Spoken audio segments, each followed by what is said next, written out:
Lo que están a punto de escuchar llegó directo a la bandeja de mensajes del canal. Un seguidor, quien pidió que no se revelara su nombre completo, compartió esta historia hace unas semanas y desde que la leí no pude quitármela de la cabeza. Me la mandó con un solo comentario antes de empezar. Esto me pasó a mí y sé que mucha gente no me va a creer, pero también sé que hay alguien ahí afuera que ya vivió algo parecido. Así que aquí va, tal cual, con todos los detalles que él mismo escribió. Pero antes de entrar de lleno al relato, necesito contarles algo sobre lo que está detrás de esta historia, porque sin ese contexto no van a entender del todo por qué lo que le pasó a este muchacho fue tan perturbador. Existe una creencia muy antigua, que todavía hoy en día los veladores, embalsamadores y empleados de funerarias con años de oficio respetan a rajatabla. Los espejos nunca, bajo ninguna circunstancia, deben quedar destapados cuando hay un cuerpo presente en el lugar. La creencia dice que los espejos funcionan como portales, como trampas, que cuando un alma está en el proceso de dejar este mundo, puede quedar atrapada dentro del reflejo si hay uno cerca descubierto. Y un alma atrapada no descansa, no se va, se queda ahí dando vueltas buscando la manera de ser escuchada por quien esté cerca. Eso es lo que los viejos del oficio saben. Eso es lo que al protagonista de esta historia nadie le dijo cuando lo contrataron. Y ahora sí, aquí comienza todo. Rodrigo tenía 23 años cuando consiguió ese trabajo, y como muchos chavos de su edad en Toluca, andaba en esas de buscar cualquier cosa que le cayera mientras terminaba de acomodarse. No era flojo, eso hay que decirlo desde el principio. Había trabajado en una papelería, en una tienda de abarrotes, hasta de repartidor en moto durante un tiempo, pero nada le duraba demasiado. No porque no quisiera, sino porque los trabajos tampoco duraban. Así que cuando vio el anuncio pegado en un poste, a 2 cuadras de donde vivía con su mamá en la colonia Sánchez, lo leyó con toda la atención del mundo.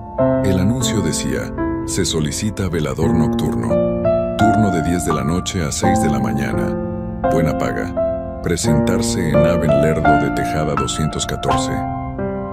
Rodrigo no sabía qué tipo de negocio era, pero la dirección estaba a 15 minutos caminando de su casa, y la paga que mencionaban era casi el doble de lo que había ganado en la tienda de abarrotes. Se presentó al día siguiente con su credencial y sus ganas. Fue hasta que llegó a la dirección cuando se dio cuenta de que era una funeraria. Una casona grande, de esas de construcción antigua con techos altos y paredes gruesas, pintada de blanco con detalles en gris.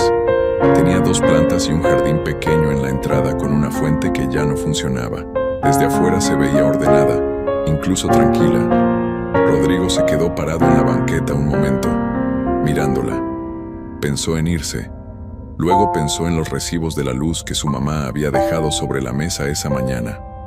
Entró. La entrevista fue con el dueño, un señor de unos 50 y tantos años, de bigote recortado y trato amable, al que todos en el negocio le llamaban Don Aurelio. Le explicó a Rodrigo que el trabajo era sencillo: hacer rondines cada hora por todas las instalaciones, asegurarse de que las puertas estuvieran cerradas y llamar al número de emergencias si ocurría algo fuera de lo normal. Don Aurelio fue muy específico en que fuera de lo normal se refería a personas ajenas intentando entrar, problemas con la instalación eléctrica o cualquier falla visible. Nada más. Le pagaban cada semana, sin retrasos, y tenía derecho a tomar sus alimentos dentro de las instalaciones en la pequeña cocina del primer piso. Rodrigo aceptó sin pensarlo 2 veces. Lo que no esperaba era lo que vendría después, durante el proceso que el mismo Don Aurelio llamó con toda naturalidad su inducción. El primer día no trabajó solo, lo dejaron acompañado del guardia del turno vespertino, un hombre llamado Fermín, que llevaba ya casi 4 años en esa funeraria y que desde el primer momento habló poco y caminó despacio, como si el lugar le exigiera eso a quien estuviera dentro. Fermín le enseñó los 4 salones de velación que tenía la casona: la sala de espera, la pequeña capilla del fondo, la bodega donde guardaban coronas y bancas extra, y la cocina. También le mostró el tablero de alarmas junto a la entrada principal y le explicó cómo activarlas y desactivarlas. Era un sistema moderno, recién instalado, con sensores en todas las puertas y ventanas. Si algo pasa, la policía tarda menos de 5 minutos en llegar, le dijo Fermín con una seriedad que Rodrigo interpretó como profesionalismo. Luego le pasó el manojo de llaves, pero antes de irse, justo cuando ya estaba por cruzar la puerta principal para dejar a Rodrigo solo, Fermín se detuvo. Se volteó lentamente, como si hubiera estado pensando si decirle algo o no, y al final lo dijo. Oye muchacho, una cosa que me olvidé decirte. Si durante el rondín escuchas algo, un ruido, una voz, algo que suene como que te están llamando, ya sea de adentro o de afuera, no le hagas caso. No voltees, no vayas a ver. Sigue caminando y ya. Rodrigo lo miró sin entender del todo. ¿Por qué le preguntó? Le preguntó. Fermín hizo una pausa corta. Porque así es mejor, respondió, y se fue. Rodrigo pasó sus 2 primeros días de trabajo acompañado de Fermín, observando, aprendiendo la rutina, tratando de sentirse cómodo en ese lugar. Y lo cierto es que de día, o incluso en las primeras horas de la noche con la casona bien iluminada, el lugar no le parecía tan terrible. Era como un golpe suave, repetido, como si alguien golpeara con los nudillos contra una superficie de madera. No era el viento, porque esa noche no había viento. No era un animal, porque las ventanas estaban cerradas con seguro. Era un golpe, regular, pausado, como si alguien estuviera esperando que le abrieran. Rodrigo se detuvo en seco en el pasillo. El corazón le latía tan fuerte que casi podía escucharlo. Esperó. El golpeteo continuó unos 10 segundos más y luego se detuvo. El silencio que vino después fue todavía más insoportable que el sonido. Rodrigo no entró al salón. No se asomó. Siguió caminando con los ojos al frente, tal como le habían dicho. Terminó el rondín en tiempo récord y regresó a sentarse en la recepción, donde dejó todas las luces encendidas el resto de la noche. Lo peor vino en el tercer rondín, a las 3 de la mañana. Rodrigo ya estaba en ese estado extraño entre el miedo y el agotamiento. Esa hora en que uno no sabe si lo que ve y lo que escucha es real o producto de los ojos que ya quieren cerrarse. Iba por el pasillo principal cuando desde el salón número 3, el que esa noche también estaba vacío, escuchó una voz. No fue un sonido ambiguo esta vez. Fue una voz. Una voz que dijo su nombre. Rodrigo. Así, calmo, sin urgencia, como si lo llamara alguien que lo conocía de hace mucho tiempo. Rodrigo se paró en seco. Los vellos de los brazos se le erizaron de golpe. Le costó un esfuerzo enorme no voltear hacia el salón, no correr, no gritar. Apretó los dientes, miró al frente y siguió caminando. 1, 2, 3 pasos. La voz no volvió a llamarlo. Pero cuando pasó frente al espejo grande que estaba en el pasillo, justo a la mitad del corredor, no pudo evitarlo. Fue un segundo. Menos que eso. Una fracción de segundo en que sus ojos se desviaron hacia el reflejo. Y lo que vio lo dejó paralizado tanto que tuvo que apoyarse en la pared para no caerse. En el espejo estaba su propio reflejo, sí. Pero detrás de él, en ese espacio que el espejo mostraba como si fuera el pasillo a sus espaldas, había una figura. No era nítida, no era algo que pudiera describir con detalle. Era como una sombra con forma, más oscura que todo lo demás, que no se movía y que estaba ahí de pie, como si llevara un rato observándolo. Rodrigo cerró los ojos, los volvió a abrir, y la figura ya no estaba. El pasillo en el espejo estaba vacío, pero él sabía lo que había visto. Esa noche no hizo el cuarto rondín. Se quedó sentado en la recepción, con la espalda pegada contra la pared para tener todo el espacio a la vista, sin cerrar los ojos ni un momento, hasta que a las 6 de la mañana entró el personal del turno de día y él salió a la calle con las piernas todavía temblando. Caminó las 15 cuadras hasta su casa sin detenerse, sin mirar hacia atrás, con un único pensamiento en la cabeza. Necesitaba hablar con alguien que supiera qué estaba pasando en ese lugar. Esa misma tarde se reunió con Gael, un amigo suyo de años que por coincidencia trabajaba en esa misma funeraria. pero en turno diurno, como asistente del embalsamador. Gael era un muchacho tranquilo, de pocas palabras, pero que conocía bien el negocio, porque su tío había trabajado en algo similar en Metepec y le había enseñado varias cosas desde que era chamaco. Se encontraron en una taquería cercana y Rodrigo le contó todo, sin omitir ningún detalle, desde el movimiento en el espejo del segundo salón hasta la voz que dijo su nombre y la figura que vio a sus espaldas. Gael lo escuchó sin interrumpirlo, y cuando Rodrigo terminó de hablar, Gael no lo miró con cara de incredulidad ni de burla. Lo miró con cara de alguien que acaba de entender algo que debió haber dicho antes.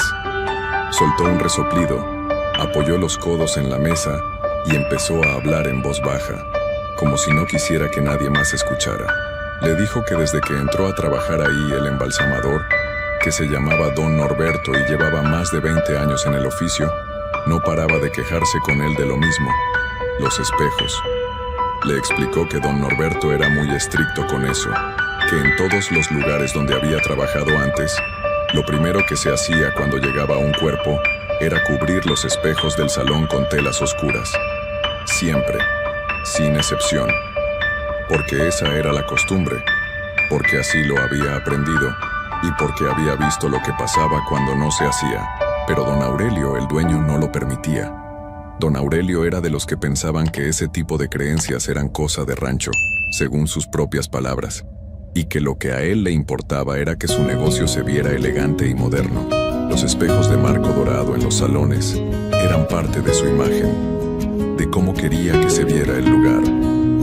Le había dicho a don Norberto en más de una ocasión que no iba a tapar nada, que sus clientes pagaban por un servicio de primera y no iban a ver sus salones llenos de trapos. Don Norberto protestó. Don Aurelio no cedió. Y así siguieron las cosas. Gael le explicó a Rodrigo lo que don Norberto le había contado con todas sus palabras. Cuando una persona parte de este mundo, su alma no siempre se va de inmediato. Hay un periodo, corto para algunos y más largo para otros, en que el espíritu todavía está cerca del cuerpo, todavía reconoce el lugar, todavía no termina de entender que ya no pertenece a este lado, y en ese periodo, si hay un espejo descubierto cerca, el alma puede verse reflejada, y si se ve, puede quedar atrapada, no como castigo, no como maldición, sino simplemente porque el espejo engaña, porque muestra una imagen de este mundo, y el alma entra creyendo que todavía está aquí. Un alma atrapada en un espejo no descansa, no puede irse, y al no poder irse, hace lo único que puede hacer, buscar que alguien la escuche, que alguien la vea, que alguien le preste atención aunque sea un instante. Por eso los golpes, por eso las voces, por eso las figuras que aparecen en los reflejos, no son amenazas, son llamados. Pero lo que saben quienes conocen el oficio es que prestarles atención tampoco es buena idea, porque al momento en que una persona viva reconoce la presencia, la conexión se hace más fuerte y la energía de ese lugar se vuelve cada vez más pesada, más difícil de ignorar. Rodrigo escuchó todo eso con un frío en el estómago, que no tenía nada que ver con el refresco que estaba tomando. Le preguntó a Gael por qué nadie le había dicho eso desde el principio, por qué Fermín no le había explicado la razón detrás de la advertencia. Gael se encogió de hombros con una expresión entre frustrada y avergonzada. Porque Fermín tampoco sabe bien de dónde viene todo eso. Él solo sabe lo que le dijeron. No le hagas caso a los ruidos. Pero la raíz de por qué pasa, eso es lo que don Norberto sabe y nadie más quiere escuchar. Hizo una pausa. Y porque don Aurelio no quiere que se hable de eso con los trabajadores nuevos. Dice que los espanta. Esa última parte a Rodrigo le cayó como cubetazo de agua fría. El dueño sabía. No era ignorancia. Era una decisión. Prefería mantener sus espejos puestos, su negocio con buena presentación, y simplemente advertirle a los veladores que ignoraran todo, sin explicarles por qué, sin prepararlos de verdad para lo que iban a encontrar ahí adentro en las madrugadas. Le importaba más la imagen del lugar que el descanso de quienes llegaban ahí en sus últimas horas. Rodrigo volvió 2 noches más a trabajar. No porque quisiera, sino porque necesitaba el dinero y porque algo en él, esa terquedad de los veintitantos que lo hace a uno creer que puede con todo, le decía que no iba a dejarse vencer por el miedo. Pero esas 2 noches fueron distintas. Ahora que sabía la razón de todo, ya no podía ver los espejos de los salones con la misma indiferencia de antes. Los veía y pensaba en lo que había dentro de ellos, y en los rondines caminaba con los ojos clavados en el piso, evitando cualquier reflejo, cualquier superficie que pudiera devolverle una imagen que no quería ver. La penúltima noche escuchó pasos, pasos que no eran suyos, que venían de arriba, del segundo piso, donde solo había una sala de juntas y una oficina que siempre permanecían cerradas con llave. Pasos lentos, deliberados, que iban de un lado al otro como si alguien estuviera midiendo el espacio. Y lo más perturbador, en la oficina del segundo piso también había un espejo, uno grande, de cuerpo entero, que don Aurelio había mandado poner para que los empleados se arreglaran antes de atender a los deudos. Antes de que empiece esta historia, necesito que imagines algo. Vas manejando de noche en una carretera solitaria. Los faros de tu carro apenas alcanzan a iluminar unos metros adelante, y de repente, desde el carril de al lado, una mujer te mira fijamente. No es una mirada normal. Es una mueca retorcida, una expresión que no debería estar en ningún rostro humano. La aceleras, ella también. La rebasas, ella aparece de nuevo. Y cuando por fin llegas a salvo a tu destino y tratas de calmarte, algo te obliga a entrar a una sala de embalsamado esa misma noche. Y ahí está ella. La misma cara, el mismo gesto, pero esta vez acostada sobre una plancha fría. Esto no es cuento. Esto es lo que le pasó a Raimundo, y se lo contó a alguien que lo vivió en carne propia. Esta historia llega desde Ciudad Victoria, Tamaulipas, y tiene que ver con algo que mucha gente del centro del país conoce de oídas, pero que muy pocos se atreven a nombrar en voz alta. La idea de que hay presencias que no terminan de irse, que se aferran al mundo aunque su cuerpo ya no esté en condiciones de moverse. Lo que vas a escuchar tiene que ver con una carretera oscura, con una funeraria, y con una risa de mujer que salió de un cuarto que debía estar completamente en silencio. Quédate hasta el final, porque esto se pone peor conforme avanza. Raimundo tenía 54 años cuando ocurrió todo esto. Era la dueña de una funeraria en Ciudad Victoria, una mujer trabajadora, de esas que no se andan con rodeos, que llevaba muchos años en el negocio de los servicios funerarios y que, según ella misma decía, ya lo había visto todo. Había visto familias destrozadas por el dolor. Había visto velorios que se convertían en pleitos. Había visto cosas que la mayoría de la gente prefiere no imaginarse. Con los años uno desarrolla una especie de coraza, un modo de ver las cosas que te permite trabajar en ese ambiente sin que te afecte demasiado. Raimundo tenía esa coraza bien puesta, o al menos eso creía ella. Todo comenzó con un viaje de trabajo a Nuevo Laredo. Raimundo había ido a resolver unos asuntos relacionados con su negocio, nada fuera de lo común, y cuando terminó decidió regresar de noche a Ciudad Victoria para no perder tiempo. La carretera entre Nuevo Laredo y Victoria es larga, con tramos bien oscuros y poca circulación a ciertas horas. No es una ruta desconocida para ella. La había hecho decenas de veces sin ningún problema. Esa noche el clima estaba tranquilo, no había neblina ni lluvia, y el camino estaba prácticamente solo. Llevaba más de una hora manejando sin contratiempos cuando notó algo raro en el espejo retrovisor. Un carro se venía acercando desde atrás con las luces bien encendidas, a una velocidad que llamó su atención. Raimundo no le dio mucha importancia al principio. Pensó que sería algún conductor con prisa que quería rebasarla. Esperó. El carro no la rebasó. Se puso a su lado exactamente a la misma velocidad que ella llevaba, y se quedó ahí, pegado al carril de junto, sin acercarse más pero sin alejarse tampoco. Raimundo miró hacia el otro vehículo casi por instinto, una mirada rápida de las que uno lanza de reojo mientras maneja, y lo que vio la hizo apretar el volante con las 2 manos hasta que los nudillos le quedaron blancos. En el asiento del conductor había una mujer que la estaba mirando directamente a ella, con una expresión en la cara que Raimundo no supo cómo describir en ese momento, y que después, cuando ya pudo hablar del tema con más calma, dijo que era como si esa cara estuviera haciendo un esfuerzo enorme por verse lo más horrible posible, los ojos muy abiertos y fijos, la boca estirada de una forma rara hacia los lados, la cabeza ligeramente ladeada como si el cuello no la sostuviera del todo bien. No era el gesto de alguien que se quería pasar de chistoso ni de alguien que estaba jugando. Era algo que daba miedo de verdad, el tipo de miedo que te entra al estómago y se te queda ahí pegado. Raimundo aceleró. El otro carro también aceleró al mismo tiempo. Raimundo redujo la velocidad. El otro carro redujo la velocidad exactamente igual, como si estuvieran amarrados. Estuvieron así durante varios minutos que a ella le parecieron eternos, con esa mujer mirándola sin pestañear, sin cambiar la expresión, como si no necesitara voltear al frente para manejar su propio vehículo. En ningún momento apartó los ojos de Raimundo. En ningún momento la expresión de su cara cambió ni un poco. Solo esa mirada fija, esa mueca horrible, esa sensación de que algo muy malo estaba pasando en esa carretera en medio de la noche. En un momento de desesperación, Raimundo pisó el acelerador a fondo y se alejó lo más rápido que pudo. Revisó el espejo varias veces mientras aceleraba. El otro carro se fue quedando atrás hasta que sus luces desaparecieron por completo.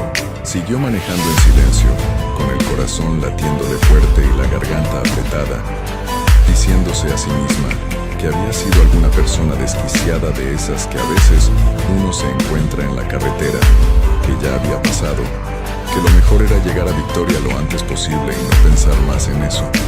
Pero las manos no dejaban de temblarle, y la imagen de esa cara con esa mueca no se iba de su mente. Cuando llegó por fin a la funeraria, su empleada de confianza, una muchacha llamada Dolores que llevaba varios años trabajando con ella, estaba terminando unos pendientes del día. Raimundo entró al negocio con el semblante completamente descompuesto, la cara pálida y los ojos todavía con ese reflejo de susto que no se quita fácil. Dolores de inmediato se dio cuenta de que algo no estaba bien. Dejó lo que estaba haciendo y le preguntó qué había pasado. Y Raimundo le contó todo lo de la carretera con la voz todavía temblorosa y las manos inquietas sobre el mostrador. Dolores la escuchó sin interrumpirla, sin saber muy bien qué decirle, porque la historia sonaba muy perturbadora, pero tampoco había una explicación clara de qué había sido eso que su jefa había visto. Raimundo intentó calmarse. Pensó que lo mejor sería ponerse a trabajar un rato para distraerse, porque quedarse parada pensando en lo que había visto en la carretera no iba a ayudarle en nada. Esa noche había 2 personas en la sala de embalsamado esperando ser preparadas, y aunque el trabajo podía esperar hasta el día siguiente, Raimundo decidió que prefería ocupar las manos y la cabeza en algo concreto. Dolores la acompañó sin pensarlo 2 veces, porque en ese lugar siempre era mejor no andar sola, sobre todo a esas horas de la noche. Las 2 mujeres se dirigieron a la sala de embalsamado. Era un cuarto al fondo del establecimiento, iluminado con una luz blanca y fría, que le daba a todo un tono un poco irreal, como de fotografía antigua. Había 2 planchas metálicas, y en cada una de ellas había una persona cubierta parcialmente con una sábana. Raimundo empezó a revisar los papeles de identificación de los 2 casos para saber cómo proceder esa noche. Dolores estaba acomodando los instrumentos sobre la mesa lateral cuando escuchó que su jefa dejaba caer algo al suelo. Se volteó de inmediato, pensando que se había resbalado algo de las manos, y lo que vio la detuvo en seco. Raimundo estaba parada frente a una de las planchas, completamente inmóvil, con los ojos fijos en el rostro de la persona que estaba ahí recostada. Tenía la cara blanca como papel. Los brazos colgaban a los lados del cuerpo sin moverse. No decía nada, solo miraba. Dolores se acercó sin entender qué estaba pasando, y cuando llegó junto a ella y siguió su mirada hacia la plancha, Raimundo apenas pudo articular unas palabras en voz muy baja, casi un susurro. Era ella. Era la misma mujer. Dolores miró el rostro de la persona en la plancha. Era una mujer de mediana edad, con el cabello oscuro y las facciones ya rígidas por el proceso natural que sigue al fallecimiento. No había nada extraordinario en su apariencia. Era una persona como cualquier otra que llega a ese lugar. Pero Raimundo estaba absolutamente convencida de que era la misma persona que había estado en el carro de al lado en la carretera, mirándola con esas muecas horribles mientras manejaban juntas en la oscuridad. La misma cara, el mismo cabello, las mismas facciones. Sin ninguna duda, Dolores no sabía qué creer. Trató de razonar en voz alta. Le dijo a su jefa que tal vez era el cansancio del viaje largo, que la carretera de noche le jugaba a uno malas pasadas con la mente, que quizás esa mujer se le había parecido a alguien. Raimundo no quería escuchar nada de eso. Ella sabía perfectamente lo que había visto. Había visto esa cara de cerca, iluminada por las luces de su propio carro, durante varios minutos seguidos. Y lo que estaba viendo ahora frente a ella, en esa plancha de metal frío, no le dejaba ninguna duda de que era la misma persona. Fuera lo que la había seguido en la carretera, su cuerpo estaba ahí, en esa sala. Esa misma noche, Raimundo le pidió a Dolores que terminaran lo antes posible para poder irse de ahí.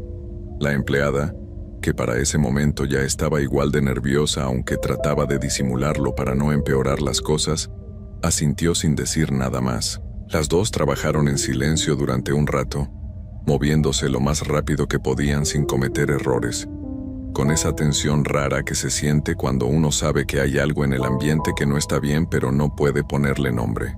El cuarto estaba demasiado quieto, y ese silencio, en lugar de tranquilizarlas, las ponía cada vez más al borde. Cualquier ruido pequeño, el zumbido del foco, el crujido de sus propios pasos, sonaba más fuerte de lo normal. Cuando terminaron lo que tenían que hacer, Dolores recogió los instrumentos y Raimundo fue apagando las luces de los cuartos secundarios, siguiendo el recorrido habitual de cierre del negocio.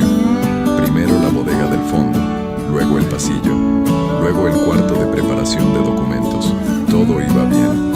Ya solo faltaba apagar la luz de la sala de embalsamado y salir por la puerta principal. Raimundo puso la mano en el interruptor y apagó la luz. El cuarto quedó completamente a oscuras. Fue exactamente en ese momento cuando lo escucharon. Una carcajada de mujer que vino directo del fondo de la sala de embalsamado, justo donde estaban las dos planchas. No era un sonido confuso ni algo que se pudiera atribuir al ruido de la calle o al crujido de las paredes del edificio. Era una risa clara, definida, con un tono burlón que las dos reconocieron al instante y que ninguna de las dos olvidaría después. Raimundo y Dolores se quedaron paralizadas en el umbral de la puerta, sin poder moverse durante lo que debieron ser unos pocos segundos, pero que se sintieron como mucho más tiempo.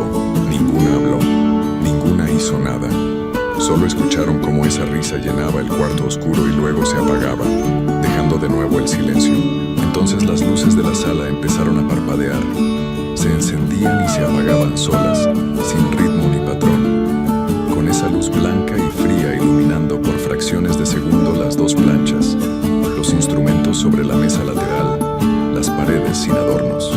Cada vez que la luz se encendía, las dos mujeres alcanzaban a ver el cuarto entero por un instante, todo en su lugar, sin nada visible que explicara lo que estaba pasando. Y cada vez que se apagaba, la oscuridad volvía a tragarse todo. La risa no volvió a escucharse, pero el ambiente de ese cuarto ya era suficiente para que ninguna de las dos quisiera quedarse ahí, ni un segundo más de lo estrictamente necesario. Salieron corriendo, sin recoger nada, sin cerrar nada con calma, sin voltear a ver hacia adentro. Raimundo agarró su bolsa del mostrador de recepción, sin detenerse, y Dolores tomó sus llaves del gancho de la pared, y las dos cruzaron la puerta de la calle en cuestión de segundos. Ya afuera, bajo las luces de la calle, se miraron la una a la otra con la respiración agitada y los ojos muy abiertos. No hablaron mucho en ese momento. No había mucho que decir. Ambas habían escuchado lo mismo. Ambas habían visto las luces parpadear solas, y ambas sabían que lo que había pasado adentro no tenía explicación fácil. Esa noche ninguna de las dos durmió bien. Raimundo se fue a casa de su hermana porque no quería estar sola, y Dolores le mandó mensajes casi hasta la madrugada, preguntando si estaba bien, contándole que ella tampoco podía pegar el ojo. Al día siguiente tuvieron que volver a la funeraria, porque el negocio no podía cerrarse, y lo hicieron con esa mezcla rara de miedo y resignación que solo entiende la gente que no tiene más opción que regresar al lugar donde le pasó algo que no puede explicarse. Llegaron de día con la luz del sol afuera y entraron juntas. El establecimiento estaba completamente normal cuando llegaron por la mañana. Las luces funcionaban sin ningún problema. No había nada fuera de lugar. Los papeles donde los habían dejado. La sala de embalsamado estaba tranquila, fría como siempre, con las planchas en su sitio. No había rastro de nada raro, todo como si la noche anterior no hubiera pasado absolutamente nada. Y eso de alguna manera era peor que si hubieran encontrado algo fuera de lugar, porque no había nada a que echarle la culpa, nada que revisar ni corregir, nada que explicara lo que las dos habían vivido. En los días siguientes, la vida en la funeraria siguió su curso. Había trabajo que hacer, familias que atender, papeles que firmar. Raimundo retomó su rutina con esa mezcla de terquedad y costumbre que tienen las personas que llevan muchos años haciendo lo mismo. Pero algo en ella había cambiado, y Dolores lo notó desde el principio. Su jefa ya no entraba a la sala de embalsamado sola, nunca más. Siempre pedía que alguien la acompañara, aunque fuera solo a dejar unos papeles o a revisar una cosa rápida. Y nunca volvió a mencionar lo que había pasado aquella noche, como si hablar de ello fuera a traer de regreso algo que era mejor dejar quieto. Unos días después llegaron los familiares de la mujer de la plancha a recoger el cuerpo para el velorio. Era una familia de por allá mismo, de Ciudad Victoria, gente tranquila que agradeció el trato y se fue sin causar ningún problema. Con eso, el caso quedó cerrado en los registros del negocio. Nombre, fecha, destino final. Todo en orden, todo archivado. Pero para Raimundo y para Dolores, ese caso no se cerró nunca del todo, porque hay cosas que uno puede guardar en una carpeta y meter en un cajón, pero que no salen de la cabeza así de fácil. La imagen de esa mujer en la carretera, mirando con esa expresión retorcida desde el carro de al lado en medio de la noche, la certeza de haber visto esa misma cara en la plancha minutos después de llegar, la risa que salió de la oscuridad justo cuando apagaron la luz, las luces parpadeando solas en un cuarto que debía estar muerto de silencio. Raimundo nunca volvió a hacer ese trayecto de noche. Si tenía que ir a Nuevo Laredo o regresar de allá, lo hacía de día, con el sol todavía arriba y visibilidad completa en ambos carriles. Nadie le preguntaba por qué. Dolores tampoco lo hacía. Las dos sabían, sin necesidad de decírselo, que hay carreteras que de noche guardan cosas que de día no se ven, y que a veces uno se encuentra en ese camino con algo que no tiene nombre ni explicación, pero que se queda con uno para siempre. Si alguna vez manejas de noche por esas carreteras del norte y ves que alguien se te empareja en el carril de al lado y te mira de una forma que no cuadra con nada normal, que te revuelve el estómago sin que puedas explicar bien por qué, no te quedes a averiguar qué es, solo acelera y reza para que cuando llegues a donde vas no tengas que entrar esa misma noche a ninguna sala de embalsamado.